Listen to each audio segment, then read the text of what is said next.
Sebagaimana juga awak media ketahui, ya, salah satu isu yang kita bahas di dalam adalah respon terhadap adanya kasus keracunan. Ya.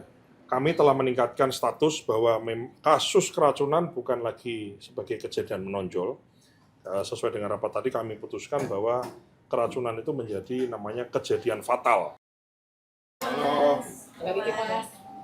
Baik. Sebentar Pak, sebentar Pak.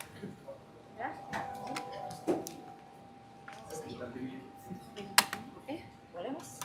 Baik, Assalamualaikum warahmatullahi wabarakatuh. Hari ini rutin ya kami melaksanakan rapat pimpinan.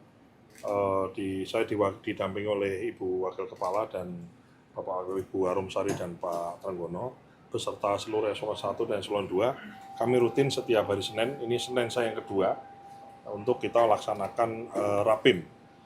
Untuk kita update pekerjaan apa yang kita janjikan di periode sebelumnya atau di minggu sebelumnya, kemudian kita tagihkan di minggu berikutnya sampai di mana progresnya, kemudian juga selanjutnya kita membuat pekerjaan apa lagi yang akan kita kerjakan. Sehingga kita ini membuat rencana sekaligus mengevaluasi rencana yang sudah kita buat di periode sebelumnya. Ini bagian dari cara kita untuk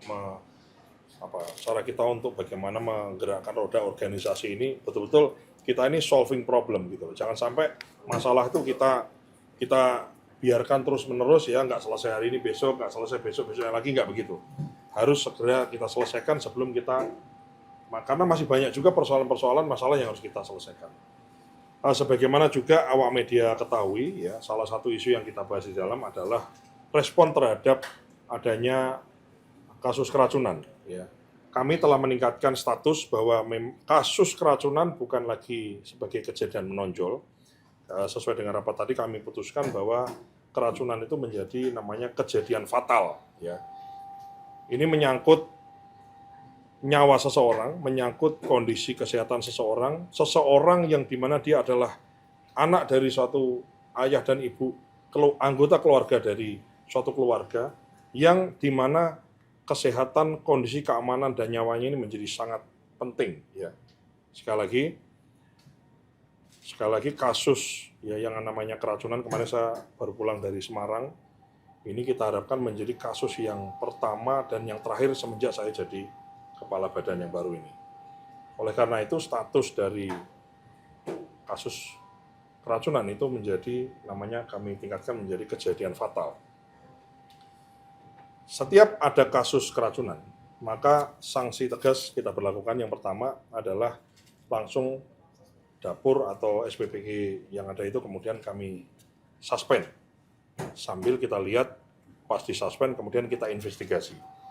Kita investigasi apa? Kita investigasi hasil labnya, kita biasanya dengan Dinas Kesehatan setempat. Kemudian dapurnya kita evaluasi. Apa masalahnya? Apakah memang standar higienisnya nggak tercapai atau apa. Termasuk juga kami investigasi ke dalam, termasuk juga dengan karyawan atau dengan pegawai, dengan orang yang bekerja di situ. Termasuk khususnya yang paling bertanggung jawab adalah kepala dapur atau kepala SPPG. Bagi dapur yang kemudian menyediakan makan dan menimbulkan keracunan, tadi dapurnya disuspend dan kepala SPPG-nya kami copot. Sambil kemudian setelah dicopot, diberhentikan menjadi kepala dapur, kami lihat apakah ini kelalaian, apakah ini mungkin ada unsur-unsur lain, itu kami investigasi lebih lanjut, menjadi investigasi lanjutannya itu menjadi bahan pertimbangan untuk kami mengambil keputusan berikutnya, yaitu apakah mungkin perlu dilakukan pemecatan statusnya sebagai ASN P3K, atau mungkin menjadi pertimbangan juga di berikutnya pada saat perpanjangan status P3K-nya menjadi pertimbangan untuk tidak dilanjutkan. Jadi status atau kejadian keracunan tidak boleh terjadi lagi. Zero toleran terhadap kasus keracunan. Ini menyangkut nyawa, menyangkut kondisi kesehatan dan keamanan dari anak-anak kita, ibu hamil, menyusui, dan balita-balita kita. Dan per hari ini, ya, saya sebagai Kepala Badan Gizi Nasional telah mencopot 137 kepala dapur di seluruh Indonesia. Ini saya beri penjelasan lebih rinci. 49 diantaranya di Jawa Barat, 26 di Lampung, 11 di Jawa Timur, 10 di Sumatera Utara, 10 di Banten, dan 5 di Jawa Tengah, termasuk kepala dapur 5 itu termasuk yang kemarin dapurnya yang di Semarang yang menimbulkan keracunan di SMK Negeri 6 Semarang. Ya.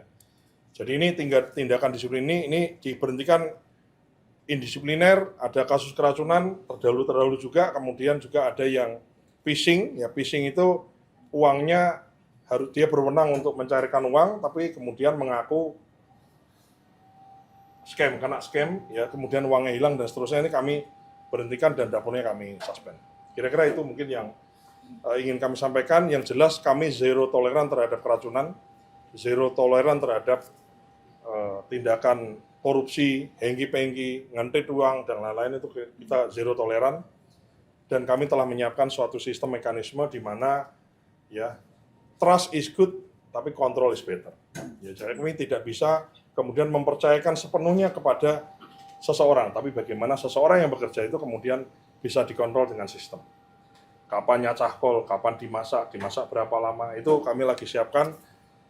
Saya tadinya berharap di minggu ini bisa selesai, tapi ya paling tidak mungkin akhir minggu atau minggu depan kita bisa lihat perkembangannya. Yang jelas kami ingin setransparan mungkin, kami ingin diketahui oleh publik seluas-luasnya, dan khususnya kami juga menyediakan nih, sebagaimana janji saya waktu setelah saya dilantik adalah bagaimana menyediakan informasi yang terbuka kepada pihak-pihak terkait, khususnya orang tua, kemudian dinas kesehatan, dinas pendidikan, termasuk guru, kepala sekolah itu mendapatkan informasi bahwa anaknya diberi menu makan apa oleh negara di hari ini, hari kemarin, hari esok, dan rencananya apa, kandungan gizinya apa, kemudian menu tadi itu dimasak di SPPG mana, kepala SPPG-nya siapa, dan ada keluhan apa, ya, sehingga kita bisa. Dan ke depan ini tentu saja berikutnya nanti insya Allah kalau bisa connect dengan CCTV-nya, ya, sehingga pada akhirnya menimbulkan kenyamanan dan menimbulkan semacam rasa tenang di antara apakah guru, kepala sekolah, dan khususnya adalah orang tua yang menyekolahkan anak dan mendapatkan MBG di sekolahnya. Kira-kira itu.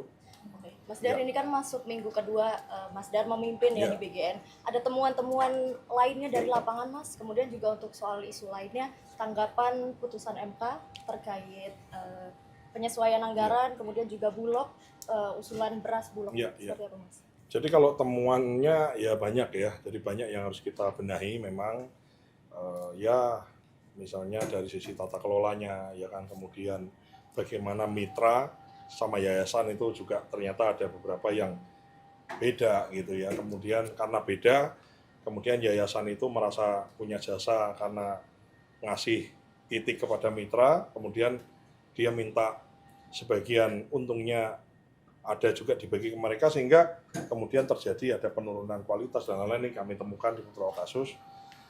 Dan kami tentu saja ingin juga membuka portal, ya, semacam portal pengaduan. Insya Allah nih kalau bisa 1-2 hari ini bisa jalan portal pengaduan bagi mitra, sehingga mitra itu bisa cerita misalnya apakah ada perlakuan tidak adil, ada konflik dengan yayasan kah, atau konflik dengan kepala dapurnya kah, dan lain-lain. Kita bisa dapat inputan. Kemudian juga dari sisi SPPG, kepala dapur itu adalah pemimpin di dapur itu. Jadi baik, buruk, bagus, prima dan tidaknya itu tergantung ke leadership dari SPPG. Tadi kan sanksinya kan tegas. Sanksi itu kan menimbulkan kewajiban bagi mereka. Seorang kepala SPPG maka diwajibkan untuk dapurnya itu tidak boleh zero toleran terhadap keracunan. Maka mereka juga kita buatkan portal khusus, pengaduan khusus, di mana misalnya bisa jadi kan tidak higienis itu bukan karena kelalaian seorang kepala SPPG, bisa jadi misalnya dapurnya tidak standar. Kalau dapurnya tidak standar, maka kepala SPPG juga kami berikan hak untuk misalnya merasa dia kerja di dapur yang tidak standar, kemudian dia bisa mengajukan kepada mitra tambahan-tambahan fasilitas yang memang harus diadakan demi higienis misalnya. Dan kalau itu tidak diindahkan, maka kepala SPPG itu kami perbolehkan untuk kemudian mengajukan perpindahan dari dapur tempat dia bekerja, karena kalau diteruskan maka akan berisiko akan adanya keracunan yang akan berisiko terhadap karier dia, kan gitu ya. Jadi kami intinya bukan kok kita sok galak nekan, tapi bagaimana juga setiap penekanan atau setiap ketegasan kita itu kemudian diindahkan oleh semua pihak, mau mitra, mau kepala SPPG, mau yayasan, mau termasuk internal di BGN, tapi juga kami menyediakan saluran-saluran di mana kita bisa mengatur-atur ya, mengarrange formasi yang baik sehingga ke depan itu bukan kok kemudian jauh-jauh ke depan, tapi dalam waktu yang sesingkat-singkatnya kita bisa memberikan pelayanan yang prima dalam kaitannya menyediakan makanan yang bergizi dan aman dan zero toleran terhadap kecelakaan seperti keracunan. Ini penting untuk nggak boleh lagi ada. Nah, menanggapi yang MK kemarin saya sudah jawab, sebetulnya kami ini adalah lembaga operasional, ya tentu saja kami akan melaksanakan apapun kebijakan dari pemerintah. Cuman kalau boleh saya tambahkan, sebetulnya kalau kita lihat kalau kita kaji lebih dalam putusan MK itu kan menegaskan bahwa MK itu memperkuat bahwa program makan bergizi gratis ini adalah konstitusional. Hanya memang penempatan anggarannya saja yang mungkin menjadi perhatian. Dan itu saya kira akan disikapi oleh pemerintah, tapi yang perlu digarisbawahi adalah keputusan MK ini menegaskan bahwa program makan bergizi gratis ini adalah program konstitusional dan ditegaskan dalam keputusan MK tersebut. Mas Dar, ini dari Garuda TV terkait SPPG yang disuspend insiden ketahanan pangan kemarin, ini kan masih dalam proses investigasi. Jika kalau misalkan ada temuan tindak pidana, apakah akan segera dilaporkan ke pihak berwajib atau ke yang Saya kira ya gimana ya, kita kan bekerja ini apalagi misalnya ada unsur kesengajaan kah atau dan lain-lain, tentu saja pasti akan kita proses ke sana. Bukan kok saya ini mau nakut-nakuti kemudian mempidanakan orang, bukan ya. Yang jelas ya kita cek kelalaiannya seperti apa gitu. Tapi kalau misalnya ada apakah sabotase, kita kan nggak tahu ya. Bukan kok saya ini mau menuduh siapapun, tapi kalau memang di dalam pemeriksaannya ada indikasi ke sana, tentu saja ya kita demi pelayanan yang prima, ya mohon maaf ya, kita kan kalau kata Bang Rocky kan, kalau kukunya nggak beres kan kukunya yang mesti diberesin, bukan jarinya yang dipotong kan gitu. Untuk penyaluran ke SMKN tersebut sudah dialihkan ke SPPG mana? Sudah dialihkan ke SPPG sekitar. Ya, ini mekanisme ini betul-betul kita harus prima. Jadi paling lambat 3 hari kerja. Paling lambat 3 hari kerja itu kemudian paling lambat itu artinya bukan kok nunggu 3 hari. Kalau bisa pengalihannya cepat di sehari 2 hari, tentu saja intinya adalah bagaimana sekolah itu kemudian mendapatkan manfaat MBG yang bersumber dari dapur-dapur lain yang ada di sekitar. Jadi mekanisme itu sudah kita secara otomatis kita buatkan.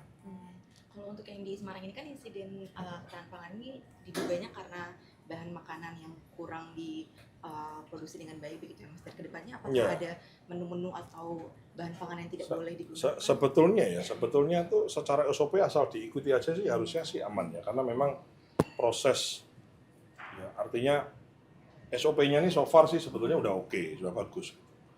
Cuman kan memang kalau kita ikuti, kita lihat dari hasil laporannya itu kan memang tidak sesuai SOP. Misalnya masaknya harusnya kan mulai paling tidak jam 2, jam 3, ini jam 9 udah masak.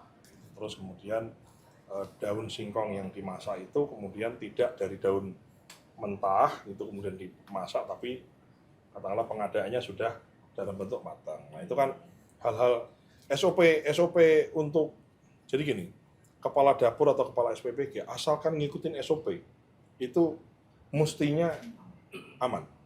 Karena ini SOP ini memang dibikin sudah sedemikian rupa, sudah ada yang boleh dimasak, mana yang tidak boleh dimasak, mana yang boleh dikuai, mana yang tidak boleh, itu ada semua. Jadi tinggal ngikutin SOP aja harusnya aman. Jadi SOP dari BGN ini udah prima, tinggal tingkat kedisiplinannya tadi. Maka salah satu untuk ngecek, ngontrol kedisiplinan dari pasukan orang yang masak di lapangan ini adalah memberlakukan sistem tadi, sistem log ya kan, dari nyacah kubis, dari nyacah kubis digongseng kapan, digoreng kapan, dimasak kapan, matang kapan, kering kapan, dikemasi kapan, dikirim kapan, diterima kapan, termasuk dimakan jam berapa, itu ada lognya semua. Itu kedisiplinan itu yang tidak bisa kita, oke deh, gue percaya malu deh, pasti kamu disiplin, nggak bisa. Memang harus ada kontrolnya gitu. Kira-kira gitu ya. Terima kasih kawan-kawan semua. Masih udah makan semua. Masih ya. Terima kasih Mas Dar. Subscribe, share, like, and comment. Subscribe, share, like, and comment. Subscribe, share, like, and comment. Subscribe, share, like, and comment. Subscribe, share, like, and comment.